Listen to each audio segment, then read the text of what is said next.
Hello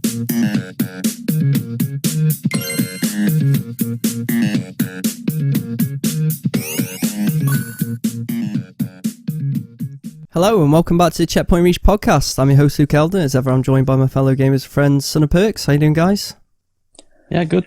All things considered. Yeah. Yeah, I mean, self-isolation. It continues. It does continue. And yeah, we hope if you're listening that you're all, obviously healthy and doing well in this time of times of uncertainty. So luckily, I guess for us, we are gamers. It gives us a little slight edge, I guess. I mean, it's just no change to everyday life, to be fair. I don't really know what else I'd do. I don't know what I used to. Like, I'd be lost. Especially when you can't go out. Like, it's fine. Like, if it's just normal time, it's like, you can go and exercise, you can go and do whatever, you work, obviously, do other things. But when it's like this, what else are you supposed to do? Like, watch Netflix, I guess. But I mean, I'm with you, mate. Read a book, maybe. I can't read, so I'd be screwed. No. Mate, You can't read. Well, you must be able to read, surely. I just become ill. Education did Every time I start to read, I just fall ill. Book flaps up, drops on my hand. No, but you know what I mean. In general, though, it's like I don't really know what else people are doing. No, I know. Yeah, I completely agree. I don't get it. Maybe honestly, we're just like nerds or something, I don't know, but I just don't really get it. I'm counting my blessings that I'm a gamer because it's given me something. I'm lucky enough that I work from home anyway, but that's true. Having gaming, like you touched on, no, I'd be screwed as well. However, this has given us the chance as well to play some old games because we like to talk about what we've been playing at the start of an episode, and we've gone back to the OG of Gears of War. Yeah, Gears of War. 3v3. Yeah, it's been fun, to be fair. It's been a nice throwback, hasn't it? I've enjoyed it, mate. We've been playing with the Parry Bros and Matty, who were on last week's show. Yeah. Oh, shout out to Fidelios. Fidelios. I mean, I didn't want to bring him up in case Bergs is still... We literally just started to talk about it. We don't need to bring him up already. Oh, we had to bring him up. He's been a big part of the last couple of days. It took like 3 minutes of the show to bring me down. Good job. Yeah, we should touch on it. Why not? Perks is probably the best. It's between him and Mai. And we got a randomer when we needed one. Obviously, people drop off early and stuff. And turns out that his name was Fidelios. And he has Perks' number. Fidelios, I think, has everybody's number. Like, he's... Wow, yeah. I mean, 15 years ago, I would have felt confident against Fidelios, but not these days. No. If he's listening in his favela in Portugal, good job, my dude. It's unplayable. Oh, mate, he's good. He is good at the game, though. He was exceptionally good. But I think it's been good. It's passed the time well as well, hasn't it? It's been a fun game to play in the evenings when everyone's on. It still holds up pretty well considering it's like... It does, I think. I mean, years old. It's funny because you go to Gears 5 and, I mean, the advancements are...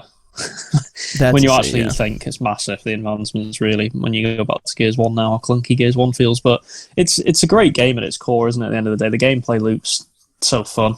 Mm-hmm. You know, the actual jankiness of the game actually kind of... I don't know, it gives something to the game somehow, doesn't it? Like, it adds something to the multiplayer. Helps Perkins out when you're trying to run from him and he's trying to chainsaw you. Chainsawed left, right and centre. The panic when you're running away and getting stuck and you can just say behind you. Gears 1 as well also has them like dark corners, so it makes it way better for chainsawing. Like, and the other Gears are like, it's a lot lighter, aren't they, the game, so it's harder, but yeah. On Gears 1, it's got lots of dark areas where you can just hide and stuff. We've even gone back to playing in game chat, haven't we? And we didn't realise how bad that was. Oh, the game chat's terrible. Although I do think that the fact that we're playing through Xbox One, with the emulator, be one of the reasons. It doesn't help. But I still the game chat obviously wasn't great. It's not as fair enough. It's good. Bad through the emulator. It's not as good, but it's still bad on the original. Like, you go back and try it, it's not much I'm sure better. It wasn't great.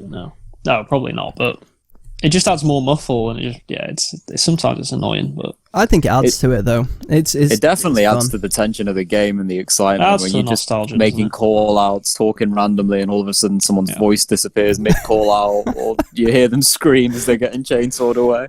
Mate, and I can't tell you how many times, just say, like, I'm in a 2v1 against Perks, and me and the other guy, might be Sud or one of the Parry Bros or mine, you're just like, right, be careful sprinting around here. Because he just hid with his chainsaw waiting. Yeah.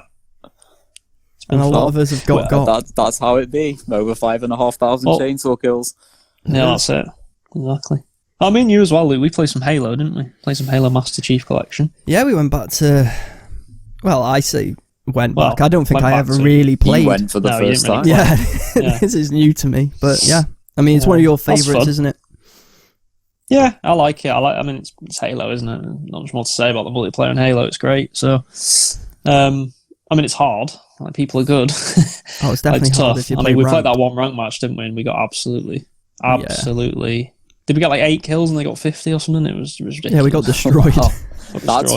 That's why I wasn't so hot on going back to Halo myself, and why I haven't re-downloaded it yet. That's exactly what I imagined. Just getting tanked in every game, and it doesn't appeal. But we play player match now, or whatever it's called. Player match is social, and that's a lot better. Obviously, you got more of a chance in that. We've won a few. Yeah, we have won quite a few. We're playing free-for-all as well, haven't we? Which is quite fun. That's been fun, Perks. You'd like that. Free-for-all's probably actually been the most fun that we've had.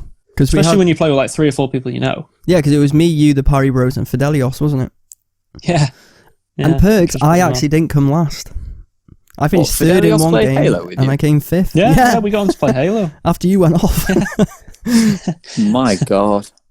I spoke to him over the game chat. I was like, Fidelios, if you got Halo, go over to the COG team. And he went straight over. He was like, do you want to play? Go to the Locust team. Straight over. So we brought him with us. So he knew, yeah. Wow.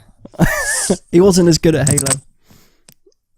I don't know if that makes you... That is reassuring. Yeah. Perhaps I'll drop in sometime. You should. It has been fun. And I don't even like Halo that much, and I've had fun with it, so... No, it's been fun, to be fair. It's been really good. I've also been playing Doom Eternal. Yeah. Yeah, bringing it back to the current gen. Yeah, bit of a newer game. It came out last Friday, so... Yeah, I mean, it's good. It's Doom, basically. If you've played Doom 2016, you know what you're getting. Because it's kind of more of the same, but I'd say more of the same, but probably onto an even greater level in terms of the madness of the game. Like, it feels even faster. A lot more enemies on screen, a lot more cool things you can do, a lot more weapons, variety in weapons, stuff like that. The areas are cool. I mean, if you're used to that, if you're used to Doom, if you played the first one, you're going to like it, I think. I do have a bit of a gripe, though. I'm getting towards the end game now, and one of the gripes I do have with the game, I mean, a lot of people have had a gripe with the platforming.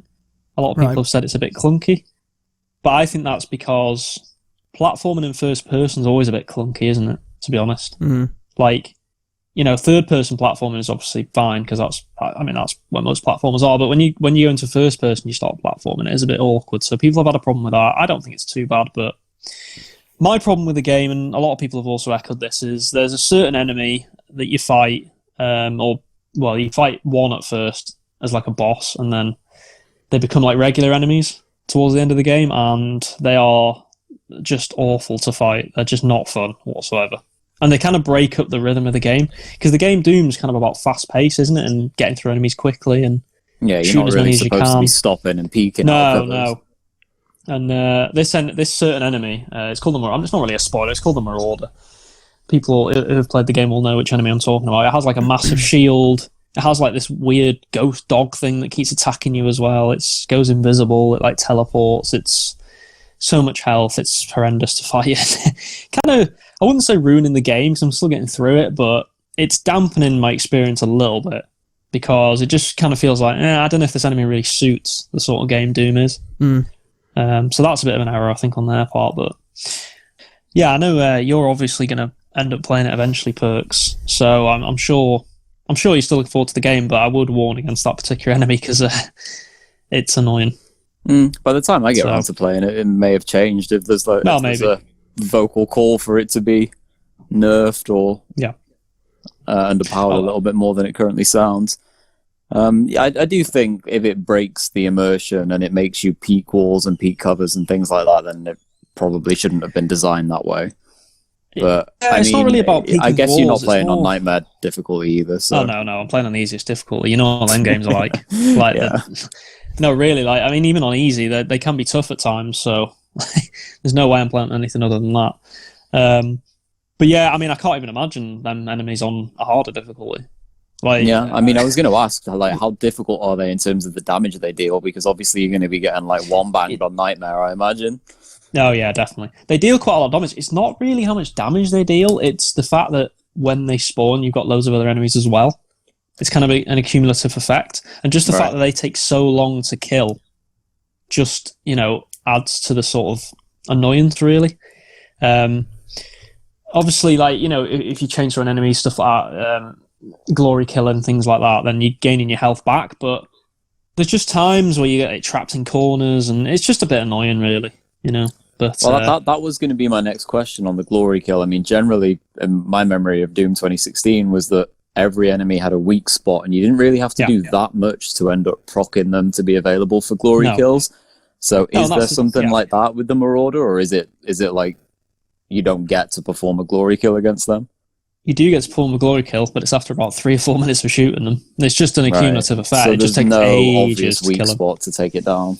Not really, no, because they've got a huge shit. I mean, there's times where like it'll drop its shield for like literally a second, and obviously you do a bit of damage to it then.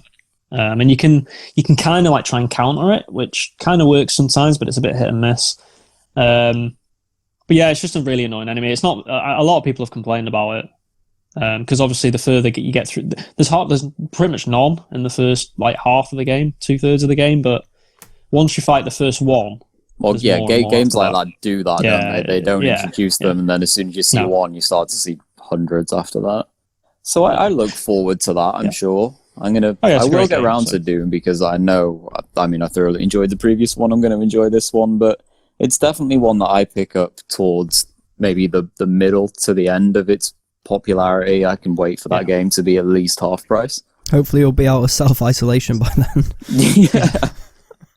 We will see, though. But I mean, Doom, I've not really played them, but they are usually highly praised. So again, a game that you'd recommend to play, Sud, overall? Oh yeah, absolutely. Yeah. It's definitely one of the best games that's come out this year, and I mean that's early on, so I guess that's not saying too much. But it's one of the only games to come out this year.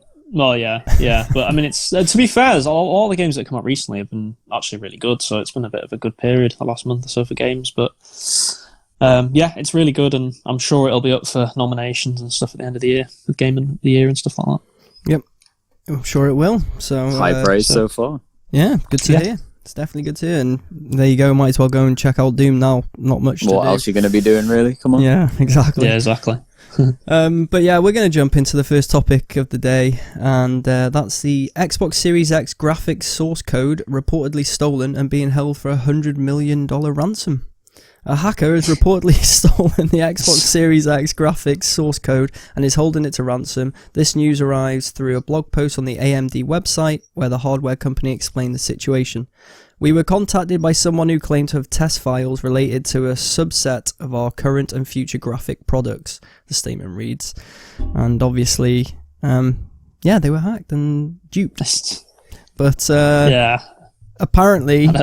Just quickly, though, we should touch on, I guess you said that it's not as important stuff that they've wrote. That's what they say. I guess we have to take their word for it, but that they say that. Whether they're saying that because it's true or whether they're saying that because they're trying to save face, we obviously don't know.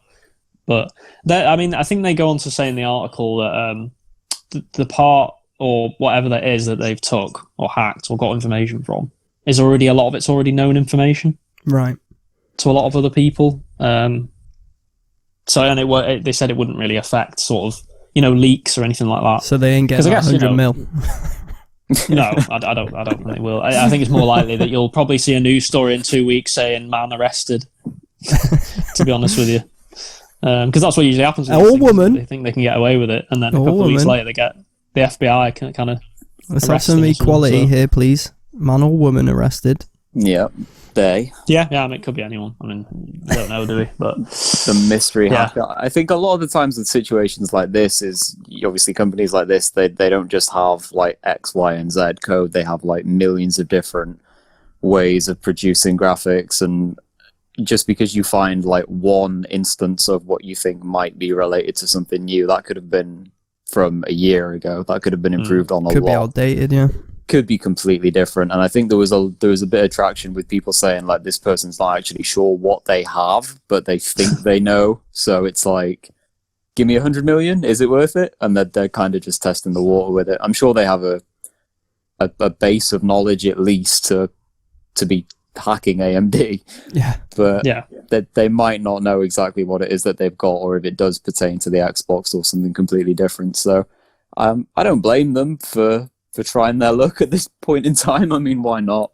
But I'd be very surprised. Yeah, completely bored, putting their skills to some kind of use, but I don't think they're going to get 100 million, and I don't see it affecting the new Xbox at all. I mean, you say why not, but I'm sure they won't be saying that when they get arrested for like 10 years or whatever. Yeah, I mean, there's that. Might not get caught. They may also end up working for the FBI or something. You know how it works. Well, that does sometimes happen, yeah. But I guess, do you take that chance? Prison or FBI? Is it worth the risk? Yeah, the hackers probably get off on stuff like that, though, don't they? Yeah, that is true. Yeah, no, you're right. I mean, we're not hackers and not even close to being, but we can guess. It's funny though, isn't it? Because this isn't like the first time this sort of thing's happened in the gaming space. I mean, different type of thing, but I mean, I don't know if you remember, but in like, was it 2011? Was it when PSN got hacked for like a month? Yeah. You remember that, Perks? Mm-hmm. Yeah. Like, I mean, that was down for like a month, wasn't it? I mean, they really properly took it down. So. And no, there was no online on PS3 for like a month, so I think it cost them millions, like billions. Oh god, what? Who were the group? PSN kept going down repeatedly, didn't it? God, I don't know if that's the same thing though. No, I know it's something different. I'm talking about the instance. Christmas, wasn't it? I don't remember the time, but it was that like I can't even remember the name of them, and they're like the most world-renowned like group of hackers. So that's it wasn't just PSN, was it? They took Xbox Live. There was a certain Christmas where it went down for like a week. Do you remember? It was close to a week. Yeah, I'm not sure if it was ever proven, but they took credit for everything. Like every time it went down, it was like, yeah, we got you. We can do what we want. Yeah. And that was a very like, it was interesting, but also quite like scary from a like how easy is it to just kill services in the blink of an eye like that. Yeah. Well, I've just checked online and it says it was actually a guy who got done for it in 2011 called George Hotz. Oh, okay. So he actually did get caught then for that. I think. For doing that. Yeah. I mean, yeah. I mean, it was down for like a month, and I remember at the time it was quite bad for Sony because I think they had a couple of games that were out or something, multiplayer games, and it was like they'd literally just come out, and it was like they were down for a month, and it killed the game pretty much. So I mean, things like that, can happen, but you never really. It's funny because you never see these stories and it says, "Oh, Microsoft ended up paying like 100 million." You never hear that if it happened, would you? Yeah, mate, could you imagine? Like Microsoft decides to pay. They would never do that because then every other hacker in the world would be like, right, game on. I wonder if it has happened though in the gaming space where someone has found something really valuable and they have actually paid them because they're so scared of like it getting out. I wonder to be honest, like you said, I think if it's obtained through like legitimate means or accidental means, they may have paid to have something returned or destroyed, but I don't think they're going to be enabling criminals. No, you wouldn't have thought paying so. 100 million to get rid of a hack. Depends what they've got though. So they might have to make dodgy dealings behind closed doors. I mean, these things happen in business in real life. So why would it not happen in the gaming space? I mean, it could definitely happen. I'm just not sure it would happen quite as literally as that. I think there would have to be an accidental stumble upon something rather than an outright hack. What, like the guy who left his those files? Oh, those files on the train. Do you remember the British guy? Exactly. Was he working for like MI5 or something? Yeah, I remember that. Just left them on the train. Just leave some files on the train. It's all good. Yeah. Jeez. Yeah, I think it's safe to say though this person will not be getting 100 million. No, I think like I said, probably more likely to either be arrested or hired. Yeah, or both. One of the two. Or both, yeah. Probably both. Yeah, definitely. So we'll move on to our second topic of the day, and that's no indication of PS5 or Xbox Series X delays, says Gamestop CEO.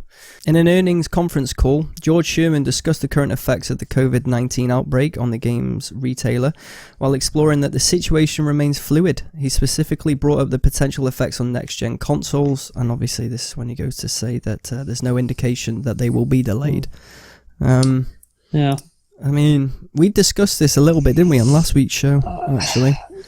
Yeah, I wonder, though, with this. I mean, I think it's fair to say at this point, we just genuinely don't know. Things are moving so quickly. You know, they might be delayed, they might not. But I think with this case in particular, the skepticism I have with this is we know GameStop is struggling. And, I mean, they've just closed all their stores, haven't they, as well, in America? Yeah. Even though they tried to force workers to work, didn't they, and open them, which was ridiculous. But plenty of businesses making that mistake. Yeah, I know there is, to be fair, but they're in trouble, GameStop, and I think it serves them to say that they're not going to be delayed. Because obviously, if they are delayed, that probably puts another nail in their coffin, to be honest. Because we all know that, you know, companies like to get things out. You know, retailers like products to be out before Christmas because that's when things sell the most. And that's when games sell. That's when software sell. You know, the controllers, accessories, things like that. So, you know, if it was delayed till, say, I don't know, the middle of next year or even the start of next year, it's just more time that the consoles aren't out and more time for GameStop to struggle. So I think it serves them well to try and like reassure and say, no, you know, there's no problem on this end. We still think they're both going to come out.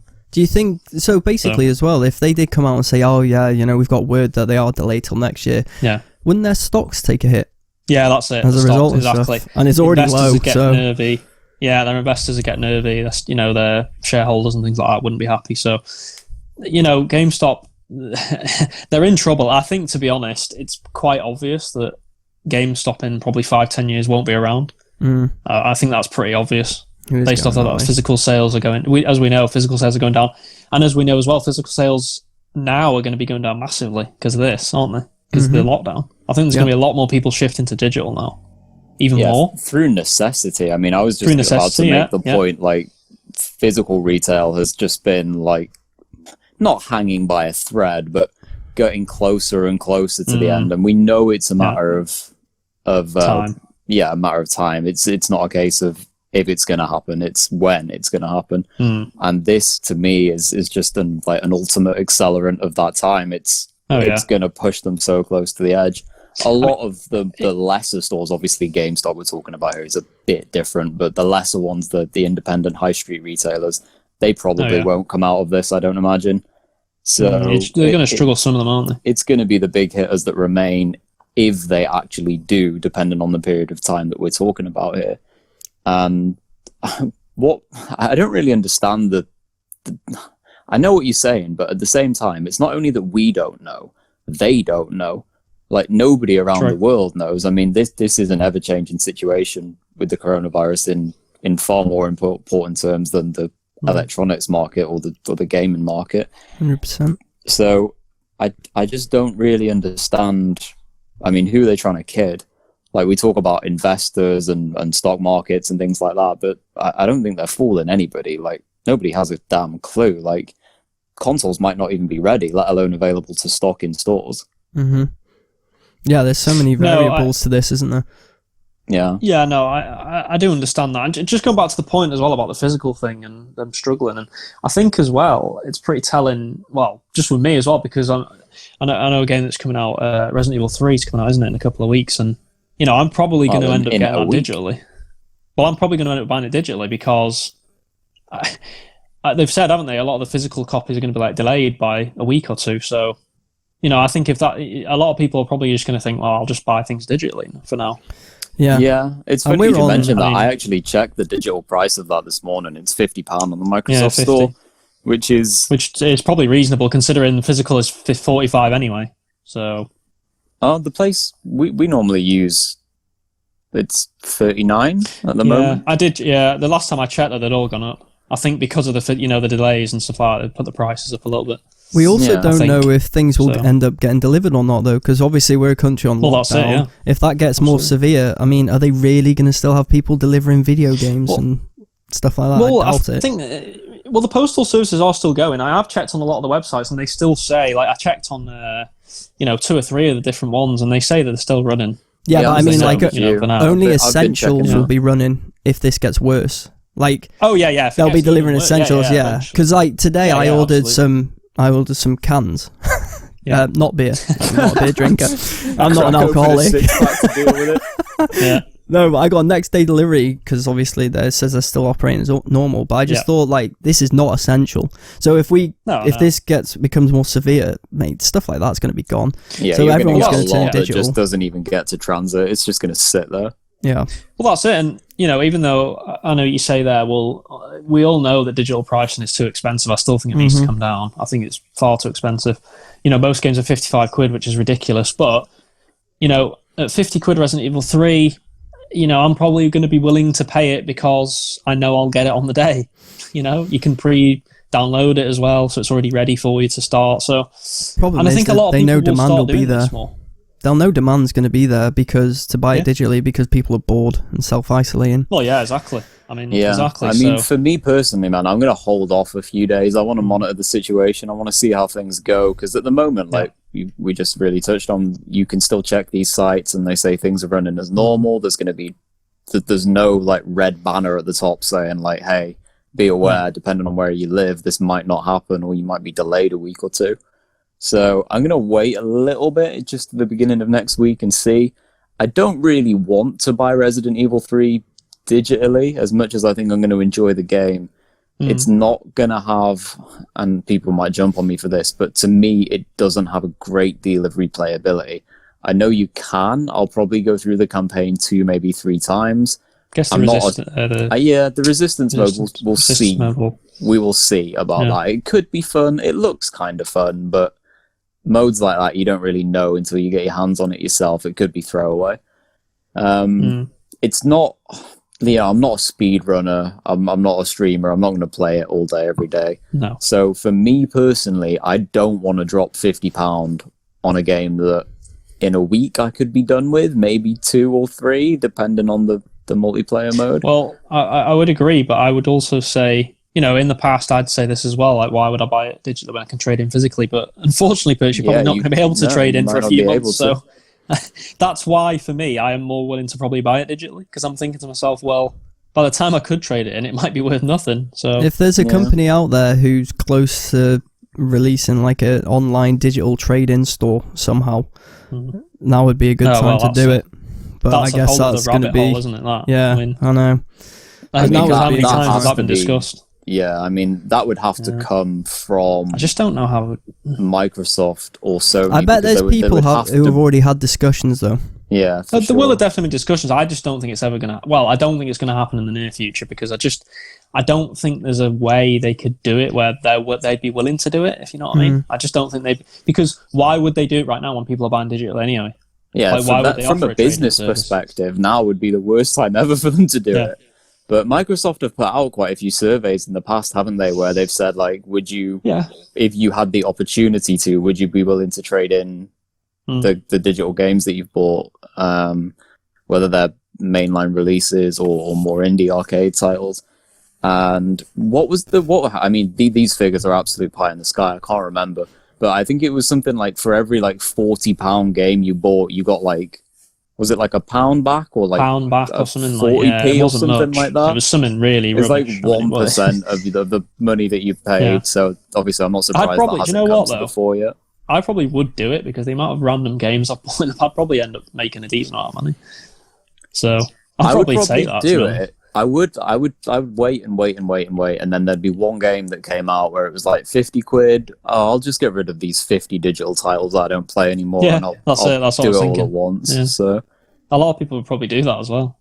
Yeah, but obviously not like a fair trade. But it'd be absolutely scandalous. Yeah, really. In the spirit of the moment. But then again, they could argue, well, it's not a physical product; it's a digital code, but I mean, it's just numbers, basically, isn't it?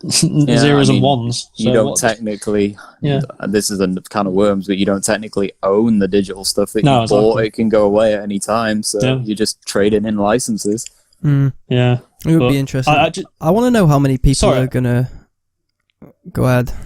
Yeah, I was just gonna say, just going back to kind of the whole overarching point with games. I mean, this is one of the problems for GameStop, isn't it? The rise of digital and the fact that, you know, even these ideas are being discussed now. It just makes GameStop more and more irrelevant the more that time goes on, to be honest. Well, I was going to ask the question, I wonder how many people are even going to go back to buying physical. Well, because a lot of people are going to turn to digital during this epidemic. I think I would go back to buying physical, mainly because there's still a price difference with new games. Like, most games on the store are 50 or 55 quid, whereas most new games online, you can, if you look around, you can find them for 40 or just over, which is a big difference, really. A £10 difference, I think, is quite a big difference. Really. Yeah, we're not talking negligible, if I can even speak value. It's not like £1 or £2. It's like it's 10, 20% or 25% of what the actual game is. So it's a massive value. And the fact that you can trade in as well, obviously, with physical makes a difference because you can trade it in towards something else. So I don't think I would go fully digital, but I think some people will go fully digital because of this, because they'll probably think, do you know what? It's such a convenient, even if it does cost me a bit more. I think convenience is like absolutely the word. If what we're in now lasts for a lot longer than is being touted around, and when we do finally come out of it, if people have been living like the digital only life for, I don't know, ballpark figure, but 6 months. Yeah. That's quite a long time if you're avid gamers and you're buying maybe not one title a week, but if you're buying maybe every fortnight and it's a digital copy, 6 months down the line, you become accustomed to it and you just don't go back, maybe. So I'm with you. I would definitely try and hold out, but hey, by the end of this, we might not have our high street retailers in the same way that we had before. So we might be forced. Do you think inadvertently, though, it might make people buy less games? Like, I don't know, like, maybe not the people that already buy digitally, they probably buy anything anyway, but, like, for example, if you're buying physically, I always feel like, well, you kind of, if you're going against physical to digital, say if you bought 10 physical games and 10 digital games in a year, you'd probably be able to get 15 physical games with those 10 games, because you'd be able to trade in towards others, so you're getting more of a value. So I'm thinking, say if you two now could only buy digital and nothing else forever, basically, do you think you would end up buying less games and be more careful about what you bought? Yeah, probably. Because it would add up. That'd be 100% for me. I mean, I kind of do that anyway these days, let alone if I was even more restricted. I would play less titles that I thought, well, you look at and you think, that looks interesting, and everything that has like the but as an asterisk, like, it looks interesting, but I'm unsure because of whatever reason. I'm just not going to buy it. I'll wait for it Game Pass, that I know I can trust. Game Pass helps, because that gives you a library of games that I would never have tried. But do you also think that you would wait for sales, like digital sales? Like, maybe there's a game that comes out and you're like, oh, I actually kind of want this, but if I know it's going to go half price in 3 months, you'd buy it then, maybe, instead? Depends how much I wanted the game. It really does. It depends on the quality and how much it means to you. If it's one of your main games and you play, say if it's a yearly release, whether it's a sports title or a shooter, and that's your game for the year, I would happily pay the digital price and go for it that way. But if it's a game that you think you might enjoy, but it can wait, that's going to be back burner for me. That could go whenever. Actually, one thing we haven't touched on, I do wonder, with these digital sales, we're just presuming that people can afford to buy them anyway, but a lot of people are going to take a hit economically, in this, so they might not be afford to be buying games. It's such a double-edged sword, isn't it? I think it's such a double-edged sword, this. I think you are obviously right. Like, a lot of people are going to take a hit, especially people that lose their jobs. I mean, obviously, if you're losing your job, I don't think you should be prioritising buying games anyway, but I think it works both ways, because people that have a steady income that have got some money actually might end up saving money because they're not having to go out. So I think it's a double-edged sword, with sales. I'm actually one of the fortunate ones that will be saving money, because I work from home. I kind of am as well, because I'm still technically working as well. But, and we're very lucky, to be fair, because like you touched on, unfortunately, a lot of people have lost their jobs. So, well, I mean, I don't think people's priorities are going to be buying games when they've lost their job, but I think for people that either are working from home or are being basically paid, I guess that's kind of happening, isn't it? In a lot of countries now, being paid to not work. I think our digital sales will probably go up because people will be like, I don't have to spend money on traveling to work. I don't have to spend money on this or going out. You're not going out for food every other week. You're not going out to bars or clubs or something. Yes. Yeah, exactly. I'd just be interested to see, though. I don't families. I doubt the person who's a gamer in the family is going to be buying games if they've got kids and stuff. No, it'd be more people our age, us, wouldn't it? I assume. Yeah, maybe people that live on their own, things like that. Yeah, I think it's really, it'd be interesting to see some numbers, but it is very much an individual based thing. I don't think you could tar everyone with the same brush there. No, I do agree. There's a lot of variables, and it'll be interesting to see after all this how things do pan out on the digital side, on the retail side. So going into topic number 3, our last of the day, and that's Silent Hill. Konami shoots down recent rumours of a reboot. I know you guys talked about this quite a bit. Bloody hell, it's like a month ago now. I think it was, wasn't it? What, 2 weeks? 2 or 3 weeks ago. Well, self-isolation's got my time frames all messed up. I know, it is, yeah. But yeah, so obviously something that interests you, this? Yeah, obviously there was... I mean, it's funny because there was obviously the rumours 2 or 3 weeks ago. There was also rumours, I think it was maybe 4 or 5 days ago, or maybe a bit longer, that Sony were in talks with them to either buy them or take the rights to the games, or Konami was going to license the games to them to make, or something like that. There was quite a few rumours like that. I don't know if they've really, but I struggle to see that being true personally. But especially, I don't think Sony would buy the titles off them. I think the most likely thing would be Sony would probably make them for Konami, maybe in some sort of second party deal, but I'm not sure any of it's true. I think that they basically shut down the rumor, didn't they, that they're even developing a Silent Hill game, which I think is disappointing for a lot of people, because Konami's sitting on a franchise there that people have loved once before, and I don't see why they couldn't love it again. And I think we need a competitor to Resident Evil. I don't know if you agree, because I think we definitely need a Resident Evil competitor, because Resident Evil at the minute is, absolutely the king, really, again, of horror, isn't it? Nothing comes close. They're absolutely relentless with the way that they've gone about the resurgence of Resident Evil, and I think Outlast is one that challenges, but I mean, it just doesn't come around quickly enough. We don't have enough titles of Outlast to even call it a competitor, I don't feel. On Silent Hill, I think it's a bit of a shame because the rumours gained quite a bit of traction a couple of weeks back, and we talked about it with some excitement that we were interested to see where it goes in a modern sense, given the disappointments we had with Homecoming and the likes back in the 360 days. I don't know. I'm tinged with a little bit of disappointment here, but I'm glad that they did say they weren't fully closing the door on the franchise. It was more just maybe in the future, but it's not right now. So I'm disappointed. I think they could have done a lot with it, but hey, I have a question to you guys, because I don't really know too much about Silent Hill. Would they really close down the door or shut the doors fully on a franchise like that? Because isn't it quite popular? Isn't it a money maker? Yeah, I mean, it's a weird franchise now, though, because it was really popular in the early 2000s, obviously with the PS1, PS2 titles, but obviously there was that, like the one you said, it's Homecoming on PS3 and 360, which I don't think it was received very well. I don't think it was a great game.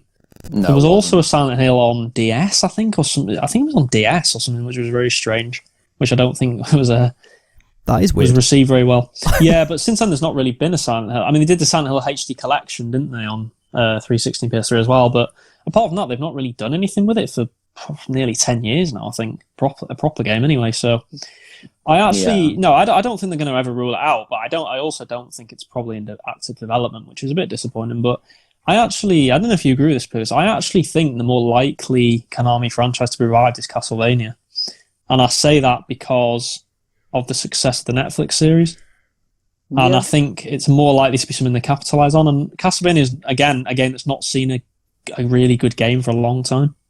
So I think maybe a 3D I Castlevania. think you're right with Castlevania. Whether it probably would be 3D. I was thinking more on the lines of like a Bloodborne type. Yeah, the reason why I brought up Bloodborne as well, Perts, is because a lot of people do say that game, has the gothic architecture of a Castlevania, and it's got the tone of and darkness of sort of what Castlevania could do. I think that's why a lot of people say Bloodborne's kind of like what would you say, like a spiritual sort of game, so like Castlevania, in a way, spiritual successor in a different style of game. I actually think that could work for a 3D Castlevania, because there's Castlevania games in the past, the 2D ones are tough, aren't they? They're tough games. So to make a Dark Souls type Castlevania game, like Bloodborne type, I think would make sense. I think they could definitely pull that off. Yeah, it could definitely be pulled off, just in a different genre, like you say. It would be far away from the old school platforming and more of a Bloodborne, Dark Souls, whatever you'd want to call it. But no, look, it's undeniable. They already have the Gothica and the Gothic type settings about it, and it would be a perfect franchise to go into that kind of space, in my opinion. Yep, absolutely. Yeah, definitely will. And obviously, the favourite quote on this show: "Time will tell." Time will tell. Exactly. They definitely will with this franchise. So there we go. But yeah, unfortunately, that brings the end to the podcast today. And if you liked what you heard, please leave us a like and subscribe to the YouTube channel. Also, leave a comment below, as that will help the channel to grow with your thoughts on what we've touched on today.